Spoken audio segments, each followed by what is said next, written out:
Bismillahirrahmanirrahim.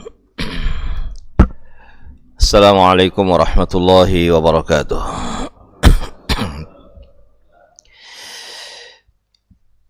Alhamdulillah ala fadlihi wa ihsanih wa syukru lahu ala taufiqihi wa amtinanih wa asyhadu an la ilaha illallah wahdahu la syarika lah ta'ziman li sya'nih wa asyhadu anna Muhammadan abduhu wa rasuluh الداعي إلى رضوانه صلى الله عليه وعلى آله وأصحابه ومن تبعهم بإحسان إلى يوم الدين وسلم تسليما كثيرا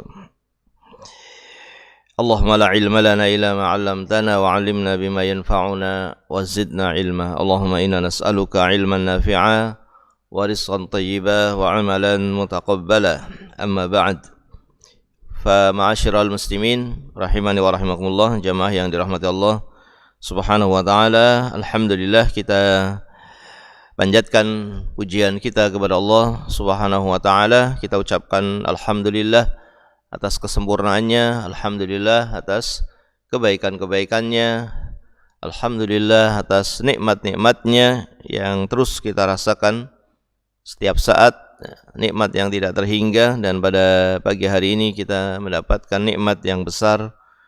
Allah mudahkan kita untuk menjalankan salat subuh berjamaah, dan insyaallah kita akan lanjutkan beberapa menit ke depan untuk kita bersama-sama mempelajari agama Allah Subhanahu wa ta'ala. Fa nas'alullah Subhanahu wa ta'ala an yarzuqana al-ikhlas wa an yarzuqana ilman nafi'ah. Kita memohon kepada Allah Subhanahu wa ta'ala, mudah-mudahan kita semuanya diberi pertolongan oleh Allah untuk bisa ikhlas, dan mudah-mudahan Allah jadikan ilmu yang sampai kepada kita menjadi ilmu yang bermanfaat. Amin. Jamaah yang dirahmati Allah Subhanahu wa ta'ala, pembahasan kita masih dari kitab Bulughul Maram dan juga masih dalam kitabus shalah. Kita tahu dalam Bulughul Maram itu ada kitab-kitab, terdiri dari kitab-kitab. Ada kitab Taharah yang pertama, kemudian kitab shalah tentang salat, kemudian kitab Az-Zakah tentang zakat, dan seterusnya. Nah, kita masih dalam kitab yang kedua dari kitab Bulughul Maram, yaitu kitabus shalah. Dan bab yang kita akan baca insyaallah dari kitabus shalah adalah bab al-jum'ah atau babu salatil jum'ah. Bab salatil jum'ah dari kitab Bulughul Maram karya al-Imam Al-Hafidh Ahmad Ibn Ali Ibn Hajar Al-Asqalani, yang lebih dikenal di telinga kita dengan nama Ibnu Hajar. Ibnu Hajar Al-Asqalani, salah seorang ulama yang wafat pada tahun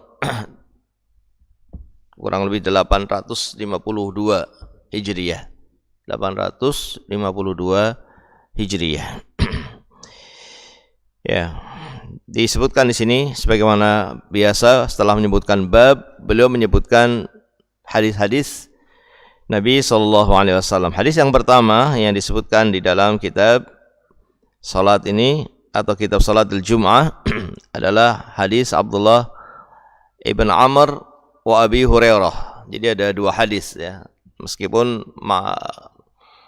matannya sama, isinya sama, tapi dari dua sahabat, yaitu sahabat Abdullah bin Umar dan dari sahabat Abu Hurairah radhiyallahu taala anhum, annahuma, bahwasanya keduanya, sami'a, mendengar Rasulullah sallallahu alaihi wasallam yaqul, Nabi sallallahu alaihi wasallam bersabda, ala a'wadi mimbarihi, di atas mimbarnya, ya, la yantahiyanna aqwamun an wad'ihim al-jumu'at aw la yakhtimanna Allahu ala qulubihim thumma la yakununna minal ghafilin. Rawahu Muslim. Hadis riwayat Imam Muslim. Nabi SAW bersabda, ya, mereka, ya, orang-orang berhenti an wad'ihim, berhenti an wad'ihim, yani an tarkihim, mereka orang-orang berhenti dari meninggalkan al-Jumu'at, berhenti dari meninggalkan Jumat. Ini untuk jangan meninggalkan Jumat begitu. Mereka hendaknya berhenti dari meninggalkan Jumat, meninggalkan sholat Jumat, tidak mengikuti sholat Jumat.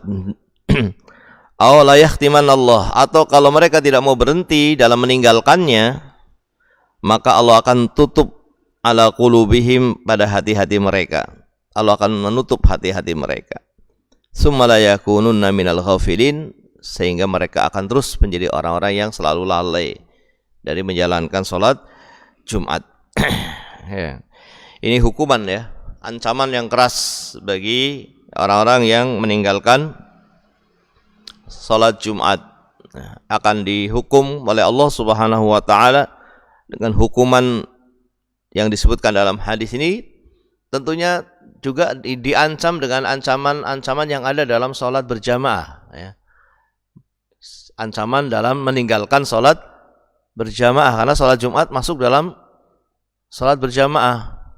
Kita tahu bagaimana ancaman-ancaman Allah Subhanahu wa taala bagi yang meninggalkan sholat berjamaah dan atau meninggalkan sholat lima waktu. Ya. Dan di sini tambahannya, di sini ada tambahannya. Di samping terancam dengan ancaman meninggalkan sholat secara umum, juga di sini ada tambahan, yaitu akan ditutup hatinya dan akan menjadi orang-orang yang terus lalai untuk menjalankan kewajiban sholat Jumat ini atau menjadi orang-orang yang lalai hatinya terhadap Allah Subhanahu wa taala. Ini hukuman karena dia yang melalaikan, dia tidak mau menjalankan, akhirnya Allah hukum jadi orang yang terus lalai. Ini keadilan dari Allah Subhanahu wa taala ya. Karena ba'al jaza min jinsil amal, balasan sesuai dengan amalannya. Dia lalai, ya Allah menjadikan dia kemudian menjadi orang yang lalai. Jadi yang salah itu pada orangnya. Allah menghukum seseorang karena kesalahan pada orangnya. Allah berfirman, falamma zaghu azaghallahu qulubahum. Ketika orang itu berpaling, ya kemudian Allah jadikan dia terus berpaling. Setelah dia mengetahui kebenaran tapi kemudian dia berpaling dari kebenaran, maka di antara ancamannya akan dihukum oleh Allah menjadi orang yang terus di atas kebatilan dan tidak akan mendapatkan hidayah dari Allah Subhanahu wa taala. Ya, ini hadis yang pertama tentang ancaman bagi orang yang meninggalkan salat Jum'ah, atau ada juga yang membacanya dengan Juma'ah. Juma'ah dengan difathahkan mim. Ada yang dengan Jumu'ah didomahkan. Ya. Apanya? Jim dan mimnya. Ada yang didomahkan jim dan mimnya. Ada yang difathahkan mimnya setelah didomahkan jimnya, Juma'ah. Ya. Ada juga yang membacanya dengan Jum'ah, disukun mimnya. Nah, ini semuanya benar. Tapi yang lebih masyhur, yang lebih terkenal ya yang didomahkan semuanya, jim dan mimnya, Jumu'ah. Ya. Dan ini dari kalimat apa ya? Jama'a yajma'u. Mungkin dari kalimat itu, sehingga maknanya memang berkumpul. Ini dikatakan Jumu'ah karena kaum muslimin pada hari itu berkumpul tidak sebagaimana hari-hari biasanya dalam satu pekan. Dalam satu pekan setiap hari kaum muslimin berkumpul di masjid untuk sholat 5 waktu. Tetapi pada hari Jumat berkumpulnya lebih banyak. Ya. Dan Allah mengkhususkan hari Jumat lebih dari hari yang lainnya, lebih istimewa dari hari yang lainnya.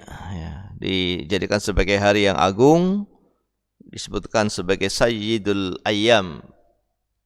Sayyid itu apa? Pemimpin ya, yang terdepan dari hari-hari dalam satu pekan. Jadi Allah telah memilih untuk umat Nabi Muhammad sallallahu alaihi wasallam satu hari yang dijadikan sebagai hari istimewa dalam setiap pekan. Sehingga boleh dikatakan hari Id. Kalau Id yang setiap tahun itu cuma dua, Idul Adha dan Idul Fitri. Kalau setiap pekan itu ada Id, namanya Idul Jum'ah. Ini hari setiap hari Id setiap setiap pekan, atau bukan Idul Jum'ah ya, Id setiap pekan. Idul Usbu'. Id setiap pekan, itu hari Id setiap pekan. Dan Allah telah memilih hari yang istimewa ini untuk umat Nabi Muhammad SAW. Dan ini pilihan dari Allah Subhanahu wa ta'ala. Sebelumnya umat-umat dahulu, umat-umat di zaman jahiliyah, yaitu umat Yahudi, Nasara, mereka juga telah memilih dengan pilihan mereka sendiri sebagai hari Id. Orang Nasara menjadikan hari apa? Hari Ahad sebagai hari istimewa dalam setiap pekannya, tapi pilihan sendiri, dan itu bukan hari yang istimewa. Allah tidak mengistimewakan hari Ahad. Orang Yahudi hari Sabtu. Kalau orang Yahudi pilihannya ini memang pertimbangannya sangat buruk sekali, karena orang Yahudi mengatakan bahwa pada hari Sabtu Allah capek setelah menciptakan langit dan bumi 7 hari, dari mulai hari Ahad, Senin, Selasa, Arbi'a, Rabu, Khamis, ya. Hari Kamis, Al-Jumu'ah, hari Jumat. 6 hari Allah menciptakan langit dan bumi. Kemudian kata Yahudi, hari Sabtunya Allah capek. Akhirnya mereka jadikan sebagai hari Id untuk mereka. Ini dibangun di atas keyakinan yang sangat jelek kepada Allah Subhanahu wa ta'ala. Adapun Allah memilih hari Jumat untuk umat Nabi Muhammad SAW, memang itu hari yang terbaik. Memang Allah telah menetapkan hari Jumat sebagai sebaik-baik hari. Dalam sebuah hadis disebutkan apa? Khairu yaumin tala'at alaihi syams yaumul jum'ah. Sebaik-baik hari yang matahari terbit pada hari itu adalah hari Jumat. Ya. Nah, dan Allah telah tetapkan pada hari Jumat itulah nanti akan terjadi hari kiamat. Allah tetapkan hari Jumat ini pada hari Jumat akan terjadi hari kiamat. Cuma Jumat yang mana nggak ada yang tahu. Jadi kita hanya diberitahu harinya saja. Tapi tahun berapa, pada bulan yang keberapa, tidak ada yang tahu kecuali hanya Allah Subhanahu wa ta'ala. Jadi memang pada hari Jumat itu terjadi banyak sekali peristiwa yang besar. Allah menciptakan Nabi Adam juga pada hari Jumat. Allah memasukkan ke dalam surganya, Allah menurunkan dari surganya, ini juga pada hari Jumat. Terjadi juga hari kiamat pada hari Jumat. Ya, makanya Allah Subhanahu wa ta'ala menetapkan sebagai hari untuk berkumpul bagi kaum muslimin. Di samping hari-hari biasa mereka berkumpul dalam sholat 5 waktu, tapi pada hari Jumat ini berkumpul lebih besar, yaitu tidak semua masjid mengadakan, ya, karena supaya lebih banyak yang datang di masjid, supaya lebih banyak jamaahnya. Ada yang lebih besar lagi perkumpulan kaum muslimin, yaitu pada sholat Id, Idul Fitri dan Idul Adha, tentu lebih banyak lagi yang berkumpul. Dan ada yang berkumpul seluruh dunia. Ini kapan? Pada saat peristiwa ibadah haji. Pada ibadah haji berkumpul seluruh kaum muslimin, ya, di Arafah, di Muzdalifah. Ya, mereka berkumpul di perkumpulan yang paling besar kaum muslimin seluruh dunia. Ala kulli hal, jamaah yang dirahmati Allah Subhanahu wa ta'ala, telah mengkhususkan hari Jumat, ya, dengan berbagai keistimewaan, dan Allah mengkhususkan pada hari Jumat ini ada salat yang namanya salat Jumat, ya. Dan ini hukumnya wajib, ya. Dan ini bukan salat duhur, bukan pengganti sholat duhur. ini sholat sendiri. Bisa dipahami ya? Ini sholat ini adalah ibadah tersendiri, disyariatkan tersendiri, namanya sholat Jumat. Tidak bukan sebagai pilihan untuk mengganti sholat duhur. Atau misalnya ada orang, saya mau sholat duhur sajalah, saya nggak mau sholat Jumat, gitu, tidak bisa. Karena sholat Jumat itu adalah fardun mustaqil. Istilah para ulama dikatakan mustaqil, yaitu kewajiban yang sendiri, berdiri sendiri. Dia itu bukan sholat duhur. Tidak bisa kemudian ini untuk mengganti sholat duhur. Silahkan yang mau sholat duhur ya silahkan, yang mau sholat Jumat silahkan.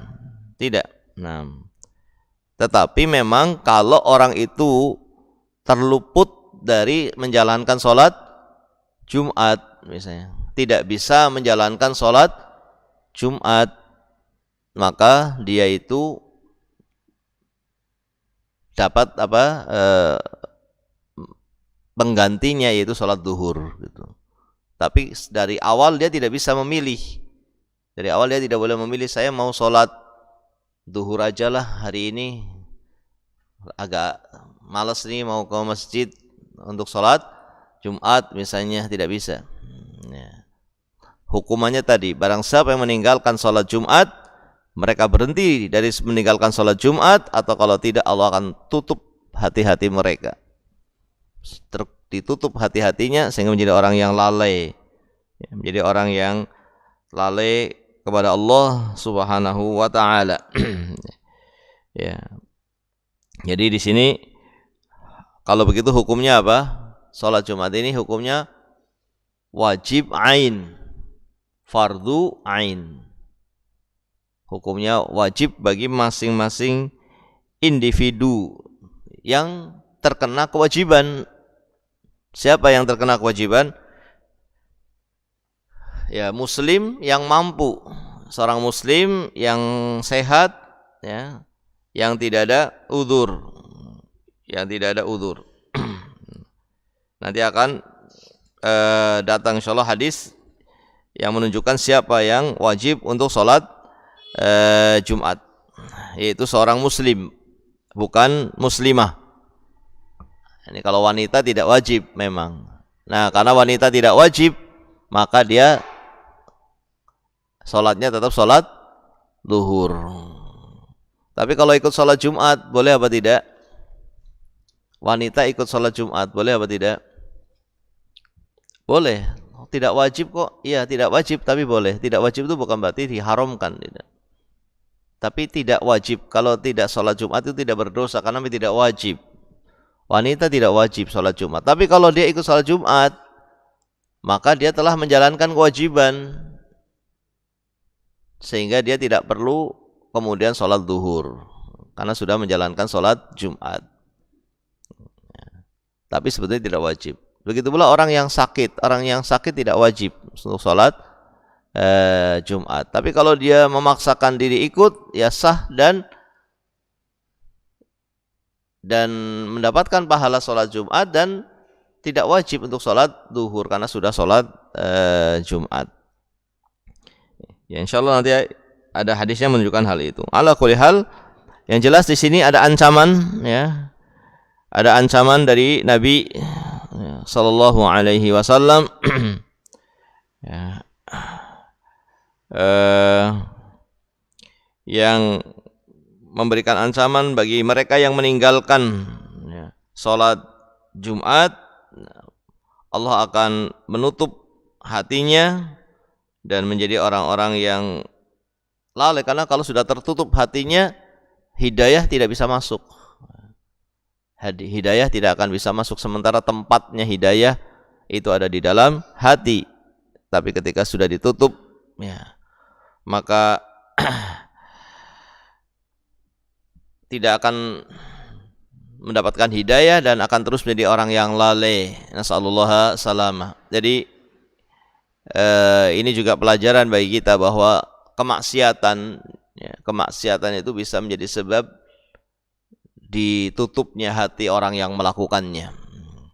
Di antara ancaman bagi orang yang berbuat maksiat adalah akan ditutup ya hatinya. Bahkan dalam ayat dalam Al-Qur'an dikatakan khatamallahu ala qulubihim wa ala sam'ihim wa ala absarihim ghishawah gitu. Ini ditutup oleh Allah hatinya, ditutup oleh Allah pendengarannya, ditutup oleh Allah penglihatannya.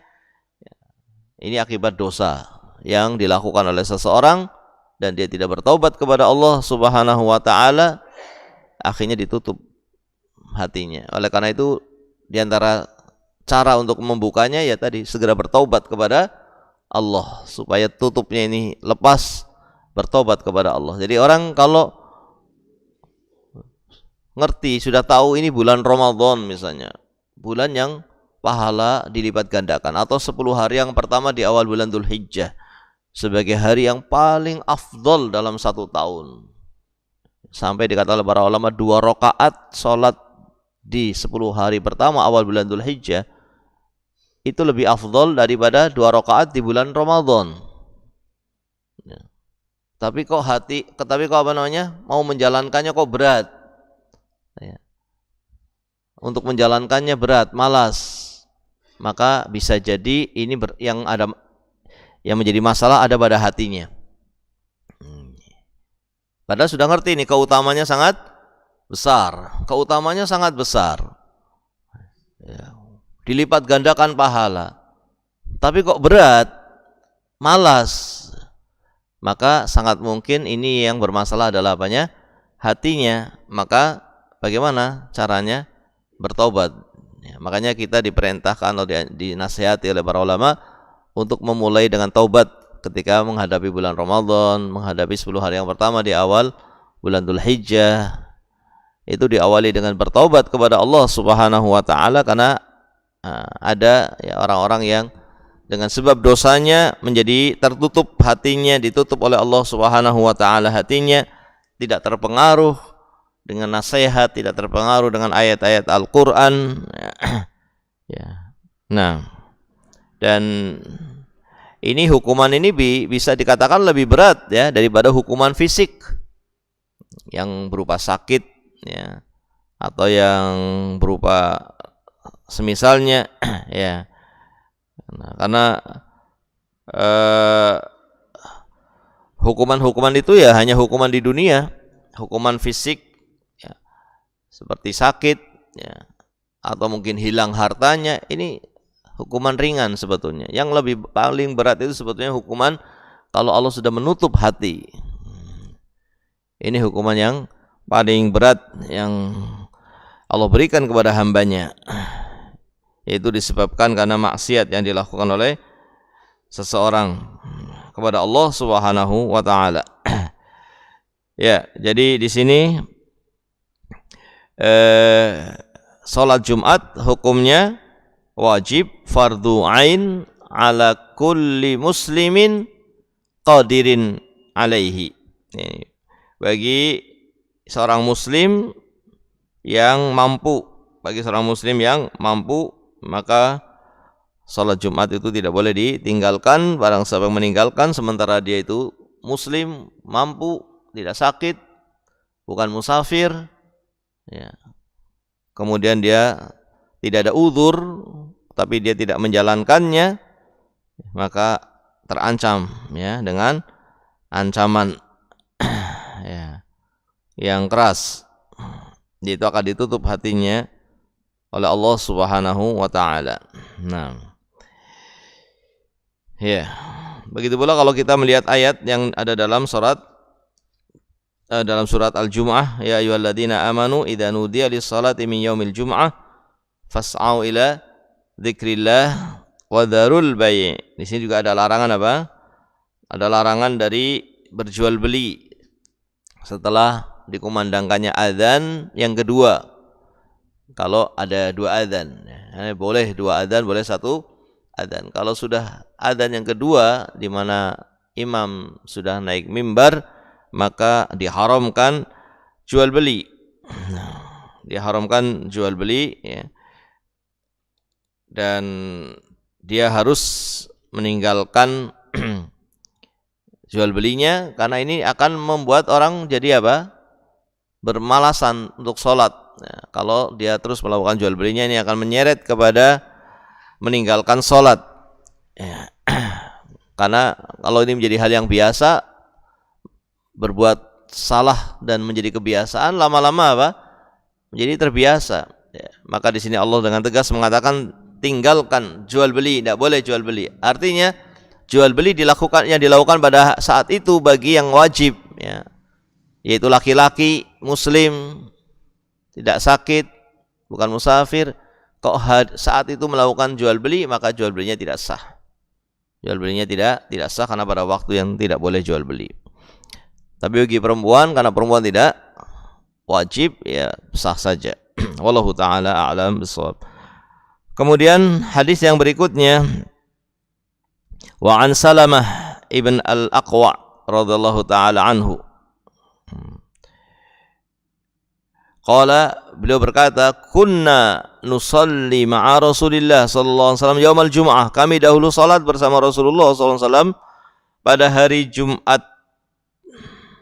Summa nansarifu, kemudian kami selesai dari salat Jumat, wa laisa lil hitan dhillun, dan tidak ada hitan. Hitan itu tembok, ya, judron, ya. Tidak ada tembok itu, dhillun, tidak ada bayangannya, nastadillu bihi, yang kita bisa ngiyup. Tidak, kita sudah nggak bisa ngiyup lagi di tembok-tembok. Ya, kita tidak bisa lagi ngiyup di tembok. Ya. Jadi di sini menunjukkan bahwa sholat Jumat itu ya termasuknya dilakukan di awal waktunya, setelah masuk waktunya, di awal waktu. Bahkan boleh dilakukan sebelum waktu zuhur, sah saja, meskipun waktu zuhur belum masuk. Karena ini sholat sendiri, sholat yang tersendiri. Ya, memang Nabi SAW seringnya melakukannya di waktu zuhur, Ya. Tapi boleh dan sah meskipun dilakukan lebih awal dari waktu zuhur. Ya. Jadi hadis ini menunjukkan bahwa setelah selesai sholat itu bayangan masih belum ada. Jadi masih matahari di atas bendanya. Ini bayangannya masih tidak ada. Artinya disegerakanlah begitu. Artinya disegerakan setelah masuk waktunya, yaitu waktu zuhur. Setelah masuk waktu zuhur segerakan. Bahkan pernah Nabi SAW melakukannya sebelum waktu zuhur, yaitu sebelum tergelincirnya matahari. Tapi kebanyakannya diterangkan oleh para ulama kita bahwa waktu zuhur itu setelah zawal, setelah tergelincirnya matahari, yaitu waktu sholat Jumat itu waktunya sama dengan waktu zuhur. Ya. Maka ada khilaf di antara para ulama. Imam Ahmad dan yang bersama beliau dari para ulama mengatakan tidak mengapa sholat Jumat dilakukan sebelum waktu zuhur. Tidak mengapa sholat Jumat dilakukan sebelum waktu zuhur. Bahkan di sana ada pendapat yang mengatakan waktunya seperti waktu sholat Id. Oh, berarti kapan itu? Iya. Ya namanya pendapat, ya begitulah fikih, ya. Ada yang berpendapat waktunya itu setelah sama dengan waktu sholat Id. Jadi gasik banget itu. Ada yang berpendapat seperti itu. Nah, artinya dari sisi sah-sah saja, meskipun belum waktu zuhur, ya dari sisi sah saja. Ya. Jadi boleh dilakukan sebelum waktu zuhur. Ini pendapat dari Imam Ahmad dan yang bersamanya dari para ulama. Tapi bukan berarti kalau zuhur boleh sebelum waktunya ya. Ini untuk sholat Jumat, karena sholat Jumat itu bukan sholat zuhur. Tapi yang sudah sholat Jumat memang tidak ada kewajiban sholat zuhur. Tapi bukan mengganti. Sehingga waktunya pun berbeda. Kalau sholat zuhur ya harus di waktu zuhur. Makanya orang yang sakit, tidak bisa sholat Jumat. Jangan ketika mendengar azan di masjid langsung sholat. Karena bisa jadi azannya belum waktu zuhur. Karena sholat Jumat memang boleh dilakukan sebelum waktu zuhur. Jadi jangan terburu-buru sholat. Yang sakit di rumah atau ibu-ibu yang tidak wajib sholat Jumat, ya, jangan mendengar adzan di masjid langsung sholat zuhur, karena bisa jadi ya, ada masjid ya karena memang sudah belajar mengetahui ternyata waktu sholat Jumat itu tidak sama dengan waktu sholat zuhur. Sementara waktu sholat zuhur harus setelah tergelincir matahari. Tidak boleh matahari masih di atas kepala terus sholat zuhur, tidak boleh. Atau matahari belum ya, masih di arah mana? Timur ya, masih di bayangan itu masih di baratnya apa? Di baratnya benda gitu. Itu enggak boleh sholat zuhur sampai bayangan itu sudah berada di sebelah timurnya. Setelah matahari di atas kepala bergeser ke barat, masuk waktu sholat zuhur ya. Kalau sebelum itu tidak sah, harus diulangi. Karena sholat itu syaratnya pada waktunya. Sholat 5 waktu. Tapi untuk sholat Jumat memang boleh dilakukan sebelum tergelincirnya matahari, sebelum masuk waktu zuhur. Bahkan di sana ada mengatakan waktunya sama dengan sholat Id. Ya. Jadi gasik pun bisa. Dari sisi sahnya dikatakan sah. Tapi yang dilakukan oleh Nabi bukan itu gitu ya.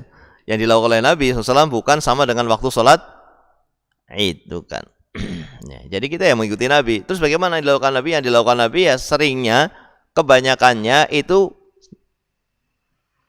pada waktu zuhur. Pada waktu zuhur dan segera. Pada waktu zuhur, setelah sudah masuk waktu zuhur dan segera. Itu yang dilakukan oleh Nabi SAW. Dan inilah yang dijadikan pendapat oleh 3 imam dari imam Ahlus Sunnah ya, seperti Imam Syafi'i, Imam Malik, Imam Abu Hanifah, dan termasuk juga Imam Ahmad. Imam Ahmad punya 2 pendapat. Pendapat yang pertama sebelum sholat zuhur, pendapat yang kedua sama dengan sholat zuhur. Waktunya sama dengan sholat zuhur, yaitu setelah tergelincirnya matahari. Nah, wallahu ta'ala alam bisawab.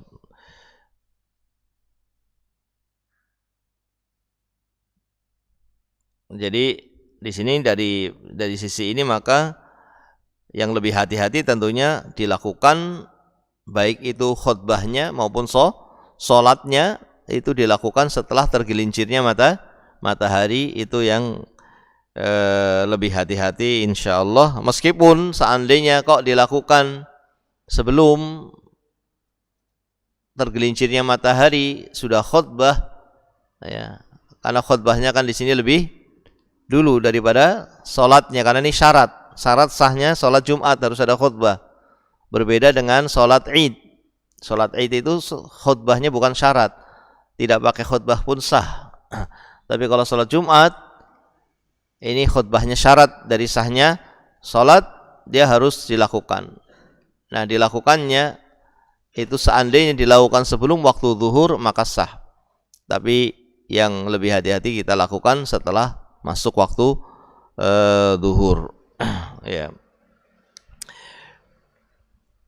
Kemudian dikatakan di sini dalam hadis berikutnya, wa an Sahl ibn Sa'ad radhiyallahu ta'ala anhu maqal ma kunna naqilu wa la nataghadda illa ba'da al-jum'ah, muttafaqun alaih. Wa lafdhu li Muslimin wa fi riwayatin fi ahdi Rasulillah sallallahu alaihi wasallam. Dari sahabat Sahal bin Sa'ad radhiyallahu ta'ala anhuma, beliau mengatakan kami dahulu tidak bisa tidur atau tidak melakukan tidur dan tidak melakukan makan makan siang gitu ya, atau makan atau sarapan gitu, illa ba'dal jum'ah. Ghoda kalau kita di sini makan siang ya. Tapi maksudnya begini, hadis ini disepakati oleh Imam Bukhari dan oleh Imam Muslim bahwa dahulu para sahabat itu tidak bisa istirahat yang disebut dengan qailulah, ada istirahat siang, itu biasanya dilakukan sebelum zuhur. Ya, dilakukan sebelum zuhur itu ada istirahat sebentar, tidur sebentar, itu biasanya dilakukan sebelum zuhur. Begitu pula ghoda. Ghoda kalau kita mungkin makan siang, itu mereka biasanya melakukannya sebelum zuhur. Makannya sebelum zuhur, tidur istirahatnya sebelum zuhur. Ya. Tapi ketika hari Jumat ini nggak bisa dilakukan oleh mereka. Ketika hari Jumat mereka tidak bisa melakukan ini. Kebiasaan yang biasa mereka lakukan, makan sebelum sholat zuhur, kemudian istirahat sebelum sholat zuhur, itu nggak bisa dilakukan pada hari Jumat. Mengapa? Kira-kira apa jamaah?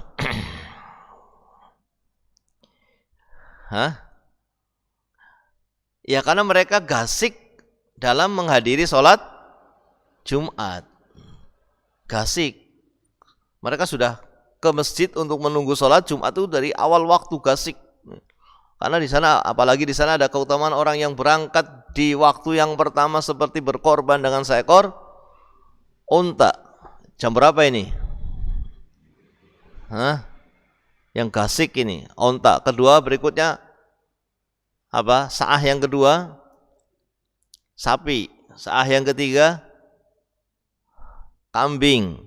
Sa'ah yang keempat ayam. Sa'ah yang kelima telur.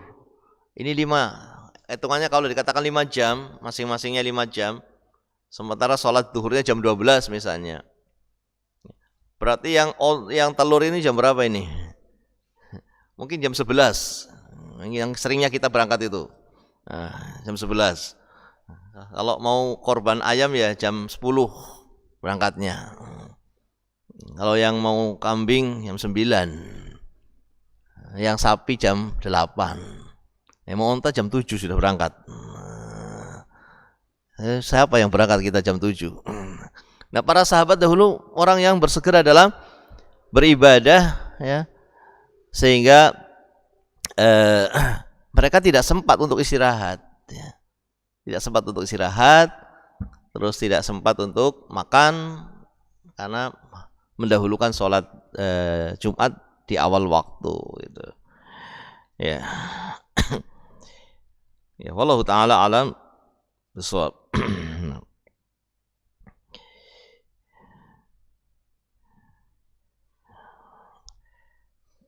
Jadi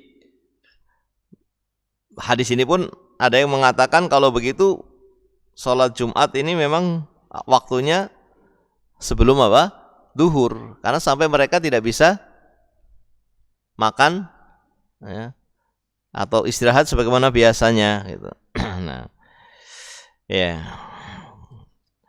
Tapi yang lebih hati-hati adalah tadi bahwa yang dimaksud di sini setelah zuhur tapi gasik gitu.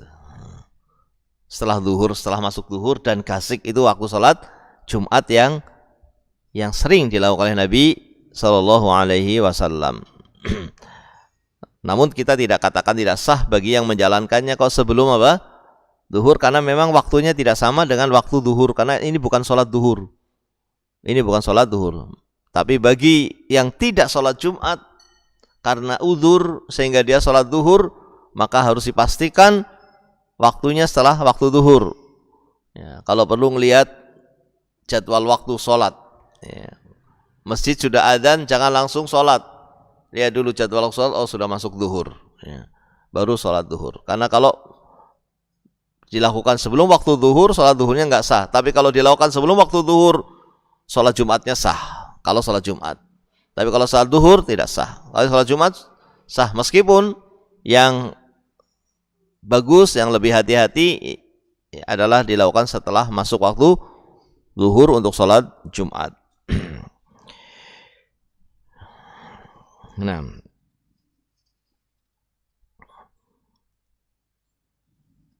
kemudian jamaah yang dirahmati Allah Subhanahu wa taala,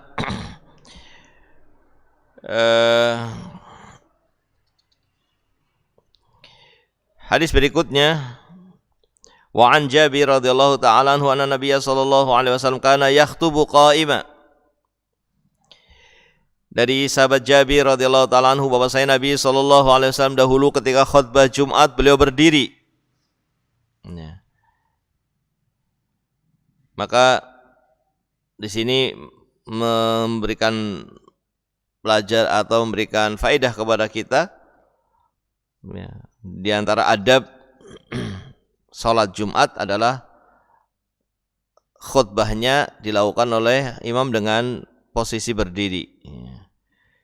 Dan tidak ada satu hadis pun yang menunjukkan Nabi SAW khutbah dengan duduk. Tidak ada satu pun Nabi SAW melakukan khutbah dengan duduk. Nah, bahkan sampai ada hadis, ya, nanti datang setelahnya kalau tidak salah, barang siapa yang mengkhabarkan bahwa Nabi pernah duduk dalam khutbah Jumatnya, maka dia telah berdusta. Ya. Nabi tidak pernah duduk dalam khutbahnya. Tetapi yang kemudian jadi masalah, karena apakah berarti ini wajib atau tidak? Gitu. Ya.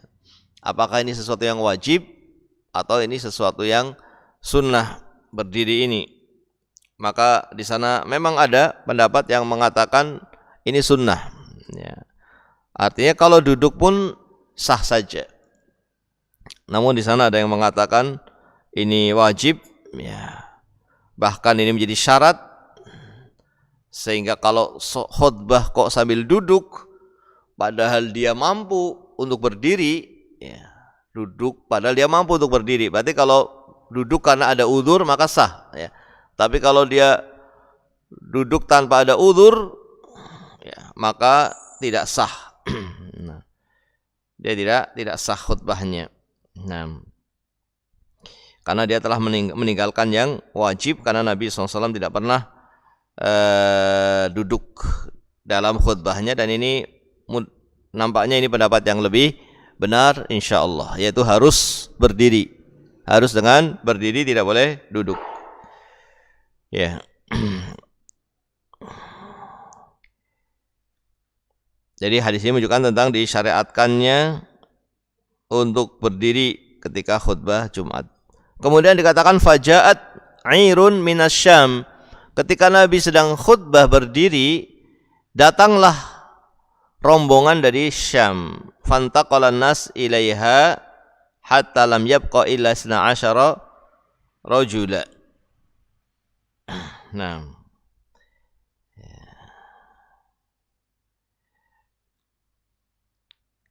ketika datang rombongan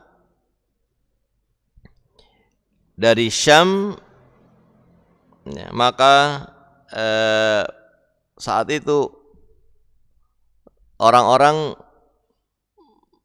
ada yang menuju kepada rombongan ini, mendatangi rombongan ini, dan kemudian tidak ada yang tinggal di masjid kecuali 12 orang. Ini menjadi hal yang dipertanyakan, ya, oleh banyak orang. Bagaimana sedang khutbah datang rombongan, terus yang lagi di masjid malah pada meninggalkan majelis, malah meninggalkan majelis, dan tidak tersisa kecuali tinggal 12 orang, ya. Nah, wallahu ta'ala a'lam bishawab. Ini terjadi di awal-awal Islam, ya. Makanya turun teguran dari Allah Subhanahu wa taala dalam surat Al-Jumu'ah, ya, menyalahkan orang-orang yang meninggalkan khutbah karena untuk mendapatkan dunia. Nah, tapi ini terjadi di awal-awal Islam, ya. Atau bisa jadi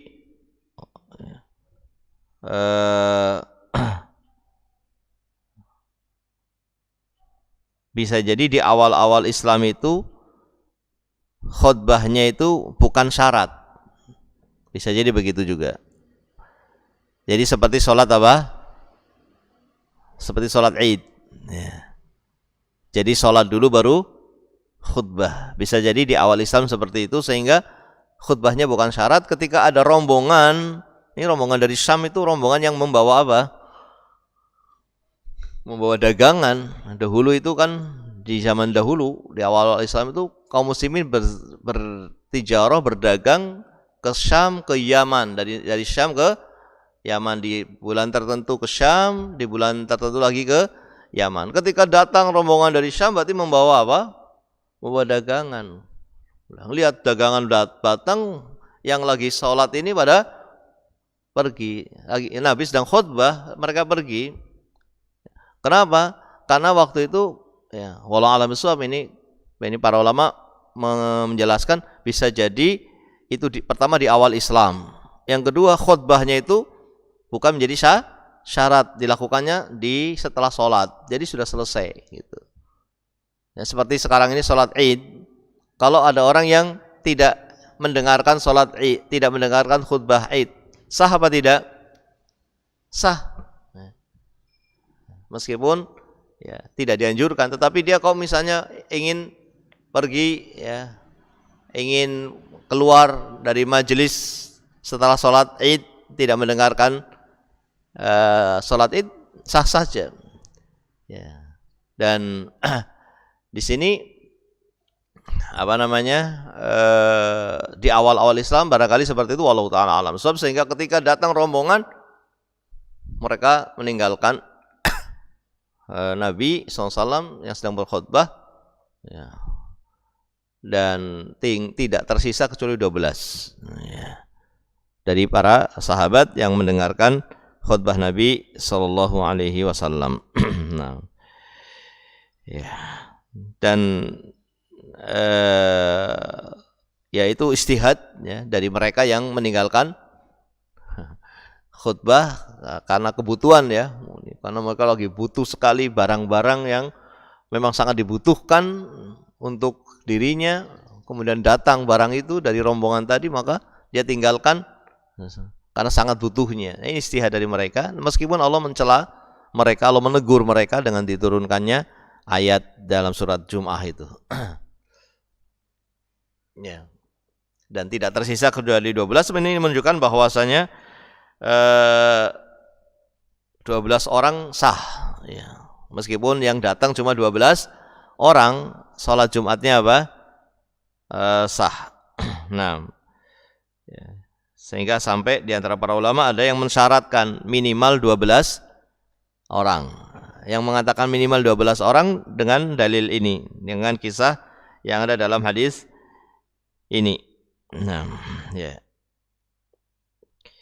Dan masalah berapa yang harus hadir dalam sholat Jumat supaya sah, ini menjadi masalah yang panjang di antara para ulama.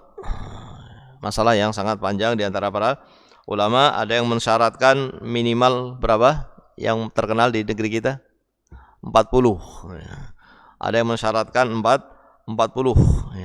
Dan ini madhab Syafi'i dan juga Hambali, sama. Syafi'i dan Hambali kurang lebih sama di sini. Ya.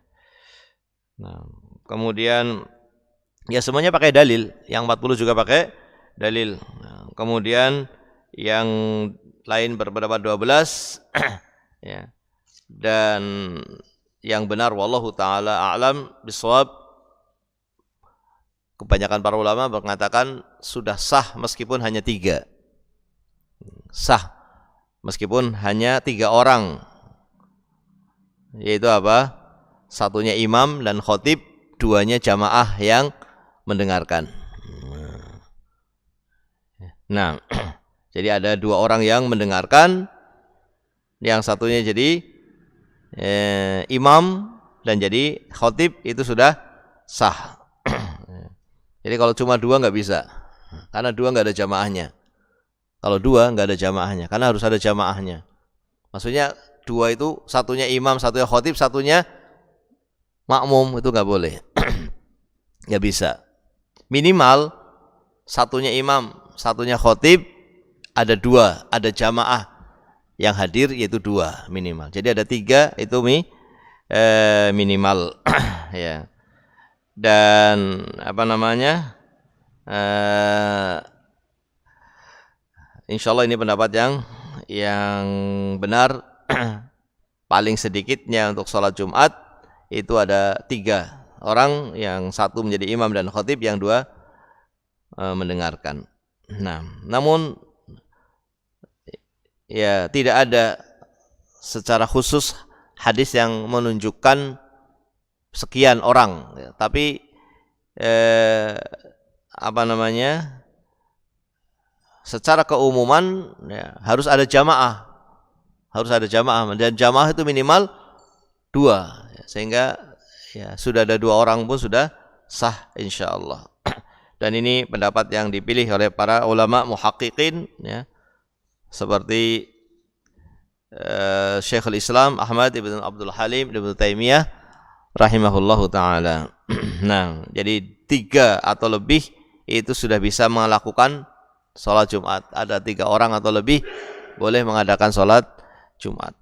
Artinya mungkin ini ya ekstrimnya itu mungkin di negeri yang kebanyakannya bukan Muslim, di daerah yang di situ daerahnya bukan Muslim, kan ada ya, sebagian di Indonesia pun begitu. Di satu daerah yang di situ tidak ada Muslim kecuali tiga, di situ nggak ada Muslim kecuali tiga. Kira-kira bagaimana ini? Boleh nggak mengadakan sholat Jumat? Atau nunggu sampai ada yang masuk Islam lagi jadi 12? Maka para ulama mengatakan boleh, meskipun hanya tiga orang silahkan, karena memang di situ nggak ada lagi kecuali tiga. Tapi jangan kemudian di sini sudah negerinya kaum muslimin, desanya desa kaum muslimin, kemudian yang satu bikin tiga orang, sana lagi tiga orang, ya tidak boleh seperti itu. Ya jadi satu saja semuanya, biar banyak.